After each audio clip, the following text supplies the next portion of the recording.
पहले अध्याय का 16वां, 17वां, 18वां श्लोक।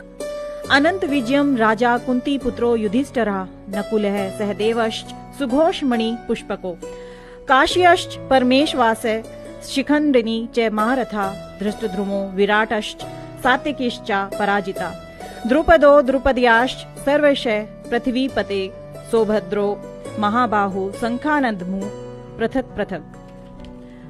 संजय ने धृतराष्ट्र से कहा, हे राजन, कुंती पुत्र राजा युधिष्ठिर ने अपना अंत विजय नामक शंख बजाया तथा नुकुल और सहदेव ने सुघोष एवं मणिपुष्पक शंख बजाया। महान धनुधर काशीराज, परम योद्धा शिखंडी, धृष्टद्युम्न, विराट, अजय, सात्यक, द्रुपद, द्रौपदी के पुत्र तथा सुभद्रा के पुत्र महाबाहु पुत्र आदि सबों ने अपने अपने शंख बजाए। अपना हित चाहने वाला अर्थात स्वार्थी मनुष्य जैसे कि धृतराष्ट्र, वो केवल अपने ही पुत्रों का भला चाहता था। कुरुक्षेत्र का युद्ध केवल धृतराष्ट्र के पुत्र मोह के कारण ही हुआ। अगर वो एक राजा की तरह सोचता, विचार करता तो ऐसा नहीं होता।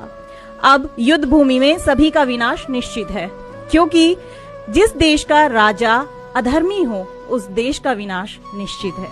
पहले अध्याय का 19वां श्लोक।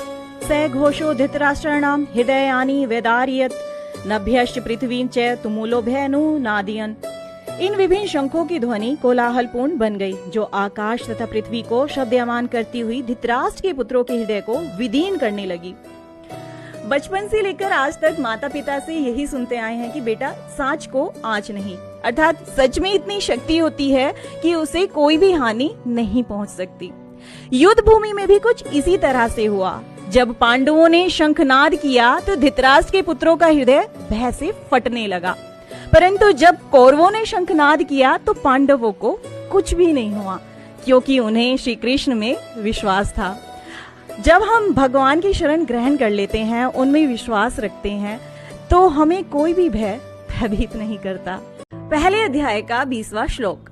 अतः व्यवस्थिता न दुष्टुवा धृतराष्ट्रा न कपिध्वजा प्रवर्ते शस्त्र संपाते धनुरुद्म्य पांडवा ऋषिकेशम तदा वाक्यम मिदमहा महीपते।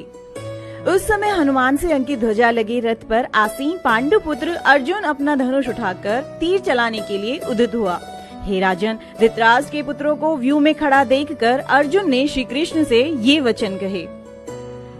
जब इंद्रियों के स्वामी स्वयं अर्जुन के पक्ष में हो तो वहाँ हार का मतलब बनता ही नहीं। श्री राम और श्री कृष्ण विष्णु जी के अवतार हैं। जहाँ राम जी वहाँ हनुमान जी अपने आप उपस्थित हो जाते हैं। इसी प्रकार अर्जुन के रथ पर हनुमान जी की ध्वजा के रूप में स्वयं हनुमान जी उपस्थित हैं। अर्थात युद्ध चाहे रामायण का हो या महाभारत का, जहाँ विष्णु जी के अवतार वहाँ हनुमान जी अपने आप उपस्थित हो जाते हैं। ये सभी लक्षण अर्जुन की विजय के युद्ध भूमि में दिखाई दे रहे हैं। राधे राधे।